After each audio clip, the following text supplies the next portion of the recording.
বেনামাজি তোরা যারা ফজরের নামাজ পড়ো না, তোদের মতো ডাকাইতের জন্য সূর্য ওঠে না। সূর্য ওঠে আমার ওই মাসুম বাচ্চাদের জন্য। যেদিন তাহাজ্জুদ বন্ধ হবে, যেদিন জিকির বন্ধ হবে, যেদিন কোরআন তেলাওয়াত বন্ধ হবে, যেদিন মাদ্রাসার এই দরস বন্ধ হবে, যেদিন এই 8-10 বছরের মাসুম বাচ্চাদের রাতের 4টা বাজের কোরআন তিলাওয়াতের হেফজোখানার আওয়াজ বন্ধ হয়ে যাবে, আল্লাহর কসম সেদিন আর সূর্য উঠবে না, চাঁদ উঠবে না। আল্লাহর বান্দারা, আমার শায়েখ আল্লামা মুফতি মুশতাকুন নবী সাহেব বলে, ও মুসলমানেরা, নিজ নিজ বিল্ডিং এর ফাইলিং এর চাইতে নিজ নিজ মহল্লার মাদ্রাসাকে তার চাইতে বেশি গুরুত্ব দিও।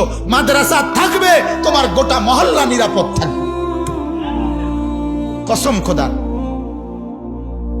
কারণ আমরা যখন গোটা মহল্লাবাসী ঘুমাই, মাদ্রাসার তালেবে ইলম রাতের 4টা বাজে, ঠান্ডা শীত আর কুয়াশার মধ্যে 8-10 বছরের ছোট্ট মাসুম বাচ্চা বছরের 12 মাস আল্লাহকে সেজদা করে তাহাজ্জুদ পড়ে এই কোরআন নিয়া ছোট্ট মাসুম বাচ্চা হাফেজ সাহেবের কাছে সবক শুনাইতে বসে। আর অথচ 40 বছরের, 50 বছরের, 30 বছরের জোয়ান মানুষ বছরের পর বছর ফজরের নামাজ না পড়ে সারা রাত সকাল 8টা পর্যন্ত ঘুমায়। আছে না এমন নাফরমান? কথা বলেন না কেন? তাহলে ওই নাফরমানদের কারণে সূর্য উঠে। আরে রাখায়, তোরা তো ঘুমে থাকস, তোরা লেগে সূর্য উঠবে কেন? হাদিসে আছে, আল্লাহর নবী সাল্লাল্লাহু আলাইহি সাল্লাম বলেন, জমিনে যেখানেই নাফরমানি হয়, ওই জমিন, ওই মাটি আল্লাহকে বলে, আল্লাহ মালিক, আমারে শুধু আমার বিছনাটা একটু পাল্টাইতে দাও। তোমার এই বান্দা নাফরমানি করছে, আমার উপরে দাঁড়ায়া জিনা করছে, বেবিচার করছে, মোবাইলের মধ্যে উলঙ্গ ছবি দেখছে ঘন্টার পর ঘন্টা। মাওলা, আমি জমিনের আর সহ্য হয় না, আমারে শুধু একটু অনুমতি দাও আল্লাহ, আমি একটা উল্টানি দেই, আমি শুধু একটা উল্টানি দেই। আমার জমিনের নিচের মাটি উপরে তুলে দেই, উপরের মাটি নিচে নামায়ে দেই। ফাজআলনা আলিয়াহা সাফিলাহা, নিচের গুলো উপরে তুলে দেব, উপরের গুলো নিচে নামায়ে ফেলবো, আর তোমার ওই নাফরমানকে ডুবায় লাবো, ধসে ফেলবো। আল্লাহ, আমি কারুনকে জমিনে নামায়ে নিছি, নিচের দিকে টেনে নিছি। আল্লাহ, আমি কওমে লূতকে পুরা বস্তি, পুরা মহল্লা, পুরা এলাকা, তাদের চতুষ্পদ জন্তু জানোয়ার, তাদের ঘর বাড়ি, তাদের আসবাবপত্র, নারী পুরুষ কোলের বাচ্চা সহ আমি জমিন উল্টায়া দাফন করে দিছি। এই নাফরমানকে আমি উল্টায় দিতে চাই। বিশ্বাস করেন, প্রত্যেকটা গুনার পরে জমিন এভাবে আল্লাহর কাছে ফরিয়াদ করে, কিন্তু আল্লাহ তখন বলে, না জমিন, তুমি বানাও নাই, আমি বানাইছি, আমি বানাইছি। চোখ আমি লাগাইছি, নাক আমি লাগাইছি, কান আমি লাগাইছি। এরে বান্দা, আল্লাহ বলে, জমিন, আমি 1 দিন 2 দিনে না, 9 মাস লাগাইয়া তারে তার মায়ের পেটে আমি মাওলা সাজাইছি। এত কষ্টের সাজানো পরে আমি ধ্বংস করি কেমনে? আরে আমি কেমনে রে ধ্বংস করে দেই? এই চোখ তো আমার লাগানো, এই নাক তো আমার লাগানো। আমার বাপ জানেন আপনারা এটা? রব্বুল আলামিন বলে, আমি জমিনের সবকিছু আমার হুকুম দিয়ে বানাই। কুন কুন হও, ফায়াকুন, হয়ে যায়। আল্লাহ বলে, বান্দা, আমি সব হুকুম দিয়ে বানাই, তোরে আমি হুকুম দিয়ে বানাইছি না, আমার নিজের হাতে বানাইছি, হাতে হাতে। খালাকতুহু বিয়াদিয়া, আমার হাতে, কুদরতি হাতে। কেউ রে বলি নাই। তোর মা জানে না কখন নাক লাগাইছি, তোর বাবা জানে না কখন নাক লাগাইছি, হাত লাগাইছি, কেউ জানে না। তোর মা জানে পেটে বাচ্চা, তোর বাবা জানে স্ত্রী গর্ভবতী, দাদা দাদি নানা নানি জানে সন্তান হবে, এর দূরে জানে। আমি আল্লাহ তাআলা তিল তিল করে এক ছোট্ট নাপাক বীর্যের একটা ফোঁটার উপরে, প্রথম একটা ফোঁটা, এই এক ফোঁটার উপরে আমি তোর মতো এরকম জলজ্জান্ত একটা মানুষের ডিজাইন বানাইছি। সুবহানাল্লাহ। এজন্য আল্লাহ বলে, জমিন, ওরে আমি বানিয়েছি, ওকে আমি সাজিয়েছি। ওয়ালাকাদ খালাকনাকুম সুম্মা সাওয়ারনাকুম।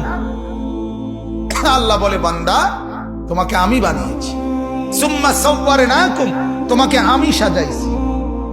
এই যে নাক এখানে লাগাইছে, এতে আপনাদের কারো কোনো আপত্তি আছে? এই যে দুই কান এখানে আল্লাহ তাআলা সেটিং করছে, আপনাদের কারো কোনো আপত্তি আছে? সবাই বলেন। এই যে দুই চোখ এখানে লাগাইছে, কারো কোনো আপত্তি আছে? এখানে আপনার এখানে ঘাড়, এই ব্যাপারে কারো কোনো আপত্তি আছে? এই হাতের আঙ্গুলগুলোর ব্যাপারে কারো কোনো আপত্তি আছে?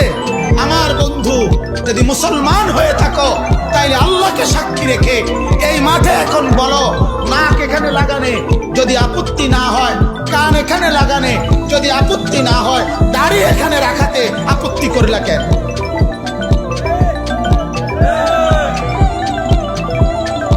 বলো না ফরমান। আমার একটা সত্য কথা আছে, যদি কারো গায়ে লাগে, আমি বলি অনেক সময় কথা, যদি কারো গায়ে লাগে গায়ে লাগুক, যদি গাও ফাইরা আড্ডিত লাগে আড্ডিত লাগুক, তোমার কলজার ভিতরে লাগুক, তুমি বলো। তুমি যদি ইনসান হয়ে থাকো তাহলে তুমি বলো, এই নাকের ব্যাপারে কোনো আপত্তি নাই, এই কানের ব্যাপারে কোনো আপত্তি নাই, চোখের ব্যাপারে কোনো আপত্তি নাই, হাতের ব্যাপারে কোনো আপত্তি নাই, পুরা দেহের ভিতর বাহিরের কোনো অঙ্গের ব্যাপারে কোনো আপত্তি করলে না, এখানে এসে আপত্তি করলে। আর আপত্তি কইরা এটা সুন্দর হয় নাই, এই ডিজাইনটা তারপরে সুন্দর ডিজাইন বানাবার জন্য আল্লাহকে বাদ দিয়া কার কাছে গেলা? নাফিকার কাছে? ছি ছি ছি। তোমার রুচি আলতা করা দরকার। কিতা রুচি? রুচি এটা ইসিজি করা দরকার। কথা বলেন না কেন? তুমি তুমি কার কাছে গেলা? কোন আনতে কই গেলা? গা কই থেকে কই নামা গেলা? মালিকের ডিজাইনের উপরে নতুন করে সেটিং দিতে গিয়া নাফিকতার কাছে গেলা? এত নিচে নামা গেলা? ছি ছি ছি। ওয়ালাকাদ খালাকনাকুম সুম্মা সাওয়ারনাকুম, আল্লাহ বলেন আমি বানিয়েছি, আমি সাজিয়েছি। বানিয়েছে কে? সাজিয়েছে কে? মালিকের সাজের উপরে হাত দিও না, বাপ হাত দিয়েন না। অনুরোধ অনুরোধ করলাম, বিবেক থাকলে ভাইবেন। দাড়ির হুকুম কি পরে ভাববেন, আগে কার ডিজাইনে হাত দিছেন ওটা চাইয়েন, আর ওটা বাদ দিয়ে কার থেকে ডিজাইন লইছেন না ফিরতে কইছে এবারে দারুন সেরকম কি রকম আগের মতো, আরে সেরকম কিতা? সেরকম শব্দের অর্থ কি?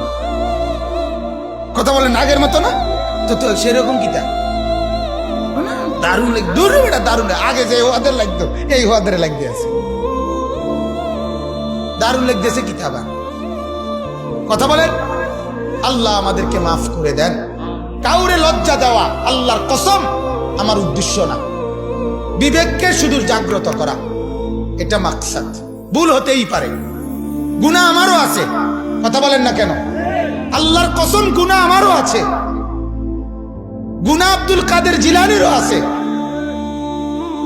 গুনাহমুক্ত কেউ না আমরা, কিন্তু আপনার বিবেককে আমি শুধু জাগাইতে চাইলাম। আপনার বিবেককে আপনি বলিয়ে আল্লাহ বুঝার তৌফিক দান। অতএব আমার ভাই, প্রত্যেকটা নাফরমান পাপী আল্লাহ তাআলা জমিন তার বিরুদ্ধে আবদার করে, আল্লাহ দেয় না। আল্লাহ কয় না।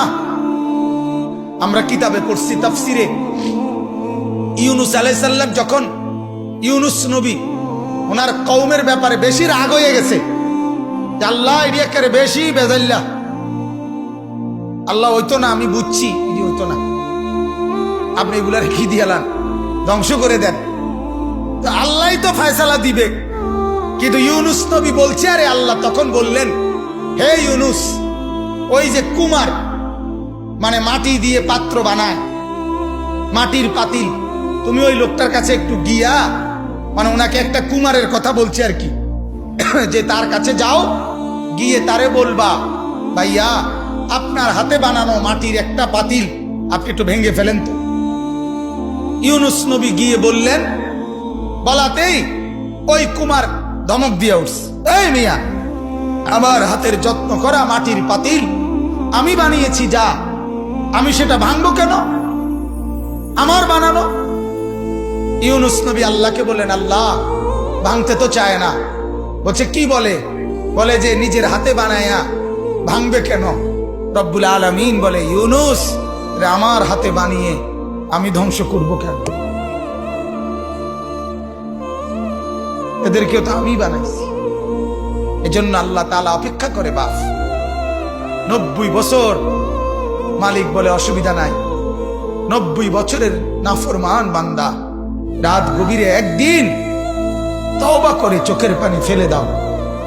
কেউ রে বলিও না, আমারে বলো 90 বছরের গুনাহ একসাথে মাফ করে দাও। 70 বছরের গুনাহ একসাথে মাফ করে দাও, একসাথে। ওয়া আনিস্তাগফিরু রাব্বাকুম, আমার কাছে ইস্তিগফার করো। সুম্মা তুবু ইলাইহি, আমার কাছে ফিরে আসো। ইউমাত্তিউকুম মাতাআন হাসানা, যত উত্তম নিয়ামত আছে সব তোমারে দিয়ে দেব।